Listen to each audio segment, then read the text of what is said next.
She's my strength. I rely on her for so much. She grounds me. She makes me a better person, a better father. Strong, determined, caring, really caring. You know, you spend time with her family and in her community, you feel like you realize how many people she's touched.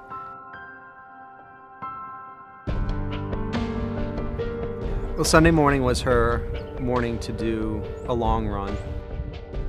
It was a way that she stayed strong, physically, mentally, and emotionally for all of us.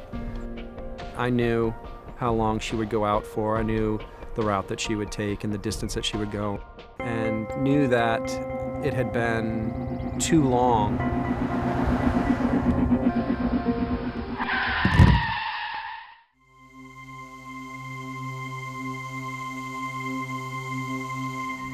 I was training for my first Ironman triathlon, went for a bike ride that Sunday morning. And while I was on the road, I noticed the car debris on the side of the road. I saw Denise lying on the side of the road there. She was breathing, her eyelids were fluttering, so I ran to the nearest house for them to call 911.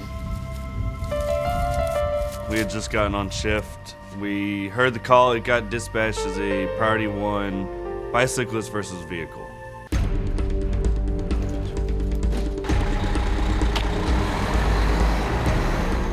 We get there, I look down right out my window and I see her laying on her back in the grass. She was in critical condition, just from her obvious injuries.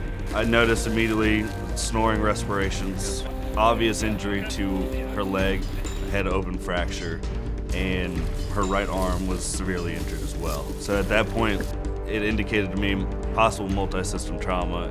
I knew we were in a rural part of the county, and I knew she needed to be flown out immediately. And her respirations were lower. It's one of those signs where you have inadequate breathing, and you know that the breathing is not sufficient to maintain life. So one of my firefighters put in a nasal pharyngeal airway, which goes from the nose down and opens up an airway with the help of a bag valve mask. We were breathing for her. You kind of just go automatic on pilot mode. You just know what you got to do, you do it, and you do it to your best abilities. The easiest decision I've ever made was to call that helicopter. We landed and we could see them out in the field working with her, and everybody were on their knees. We go straight to the patient, might go straight to the patient's head and airway.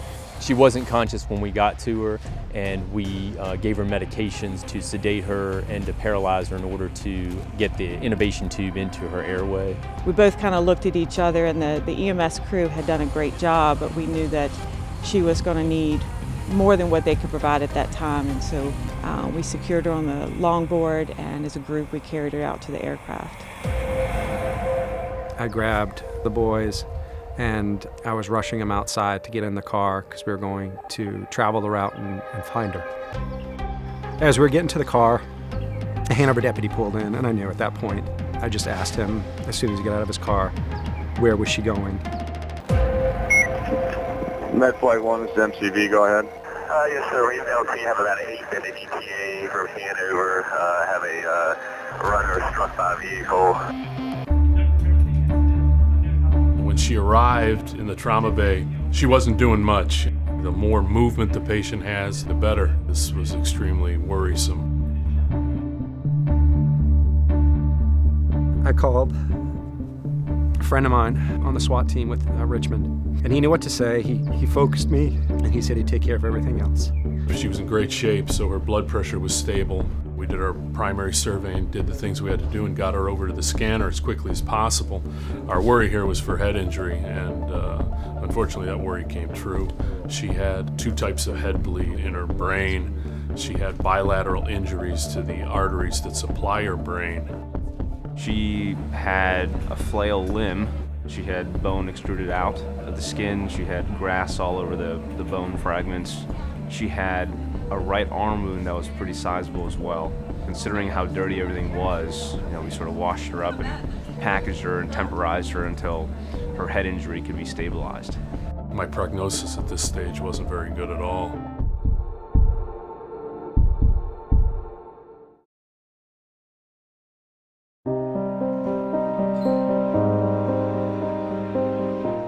remember coming off the elevator and the waiting room was filled with police officers, SWAT team members, and that was relieving to see so much support, but also kind of overwhelming because it kind of spoke to the gravity of the situation. The team guys, they all helped take care of the boys so that I could figure out where we needed to go and what we needed to do. She had obviously suffered a very severe brain injury, and the situation was pretty critical at that point because we weren't sure how elevated her intracranial pressures were. So the intracranial pressures get too high, then that causes a lack of blood flow to the brain and causes irreversible injury over time. So we went ahead and we placed an EVD, or an external ventricular drain, which allows us to monitor pressure and also drain fluid to manage those pressures. The extent of injuries were enormous. Well, my first thought was, where in the world am I gonna get this critical line that I need to establish to be able to get her the medicine that she needs, because most of the areas were off limits. They were all injured. We approach these things in a very staged manner. We take care of the most life-threatening things first. In the first 24 to 48 hours, it's all about stabilization. It's all about providing the brain with enough blood pressure and enough oxygen to heal. Her leg and her arm needed multiple surgeries, but until she was hemodynamically stable, the blood pressure, and then make sure the pressure in her brain and that she's not bleeding anymore. So that's where we kind of focus with this. The rest of it we'll manage and we'll get there. I know that Jen came down at some point, and I asked her, I said, I need you to be Denise, because there's just so much stuff that she does. The boys, the biggest thing. He gave me a job, and I'm thankful he gave me that because, again, I couldn't fix her, but I could do a lot behind the scenes. I had to call my dad, and 14 years ago I had to call him and tell him that my mom had been killed. And I didn't want to have to tell him that about Denise. She was at risk for bleeding and clotting all at the same time. There are protocols for if you have this or that, but when you have both of those, it's a delicate balance. We want to prevent further bleeding in the brain, but at the same time we want to allow the blood to get through those damaged arteries, so we have to put the patient on blood thinners at some stage. Basically, it amounts to very diligent monitoring, checking her neurologic status, looking at her labs, looking at her vital signs constantly. Just the collaboration with the teams to figure out how to treat, when to treat. And those are always the tough decisions that you have to make and what's best for the patient at the time. I did see Ben in the ICU, and we had a lot of talks about balancing the risks of anticoagulating and putting her on blood thinners to prevent a stroke, because stroke was a major worry for us in the first couple of days. She was in a grave situation, scary for family to watch, and I just clung to, she's gonna be fine. She's gonna be fine.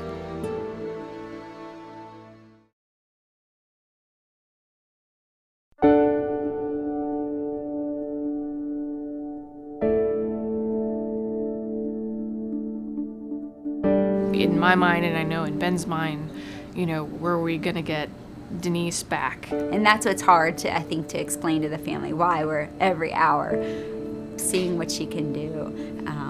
And yes, we're gonna keep talking to her because she might not be responsive, but one of these times she's gonna respond.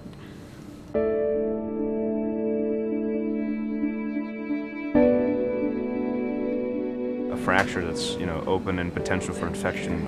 Our goal was to make sure that we can limit the risk of infection. Now, she ended up developing an infection despite our best efforts. It's amazing how, in just a moment's notice, your life is turned upside down and there's this new normal. I'd head to the hospital for the day and try to give Ben a little bit of break. I mean, he was by her side every minute. There was someone with her all the time. I was here, whatever time of night he was here. He was as involved as I've seen a family member. He'd come home for dinner and bedtime or just bedtime, just to, again, trying to keep normal for the boys was really important. And that meant if Mom couldn't be home, at least Dad was coming home every night. My focus was on Denise and trying to figure out what we were going to do to get through. I've never seen a man speak to his wife like Ben, but I'm crying. And he never stopped. He just kept talking and talking to her ear. I don't even remember what he's saying, but just, I love you, we're gonna get through this. I often whispered in her ear that I couldn't do anything for her right now. She needed to get through it. But I was gonna put her on my back, and she was gonna recover.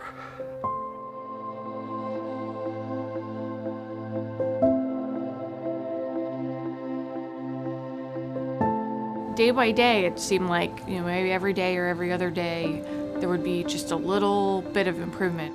Every movement she has, every eye twitch, everything is a good sign. Ben texted me, she kissed me. Every night he'd lean down and kiss her goodnight. And he said she knew it was me.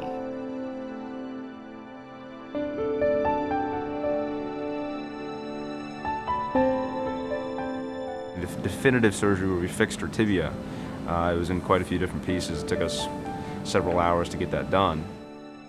It was as if she was fighting her way back. With little steps.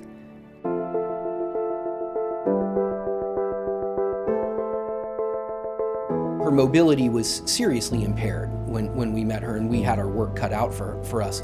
But also her cognitive status was of concern. She remained in post-traumatic amnesia. She was hard to arouse. We were doing a lot of tactile stimulation, touching her to try to get her awake. We were asking her to do things like squeeze my hand and open your eyes. The nurses very clearly said, you need to talk with her. You need to keep filling her file cabinet, helping her rearrange. You could see them, how am I gonna do this? We're gonna do this therapy to get this back, and the mind will come with time. When we brought the boys up for the first time, Gavin walked in a little slower than normal, kind of cautious, and in her sing-songy mom voice, called him over to the bed. And she knows it's her boys, and it's her mom, and the boys know that's their mom. Gavin did a really good job. He wanted to put lotion on her arm, and then he was rubbing lotion on her feet, and then he did each toe.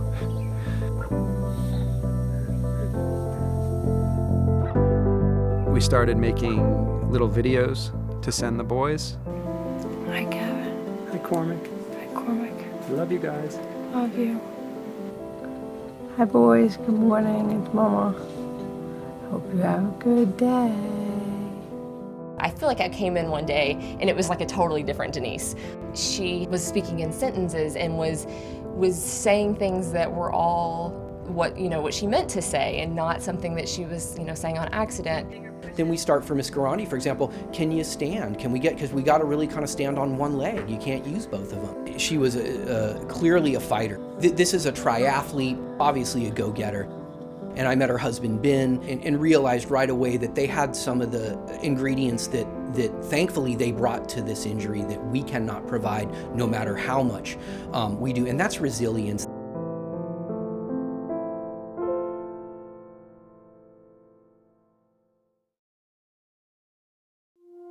I've already had my scotch. We are leaving the hospital 40 days later.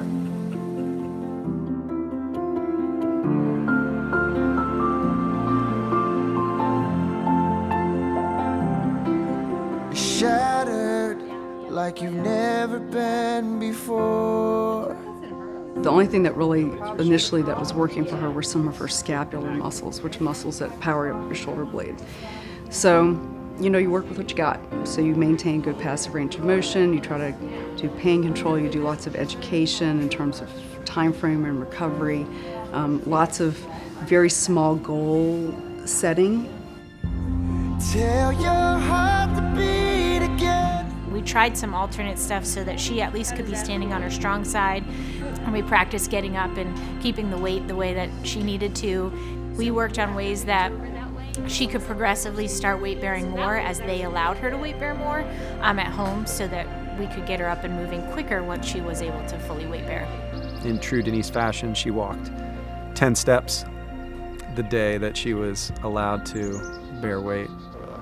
And then a week later, she had to have more surgery for the brachial plexus exploration and repair.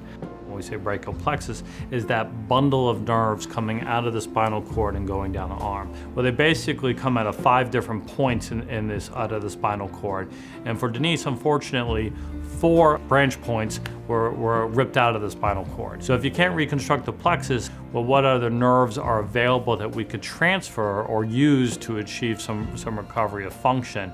If we could give her an arm that she can lift up and help her right hand manipulate things in the environment, we think we have a reasonable chance of achieving that goal.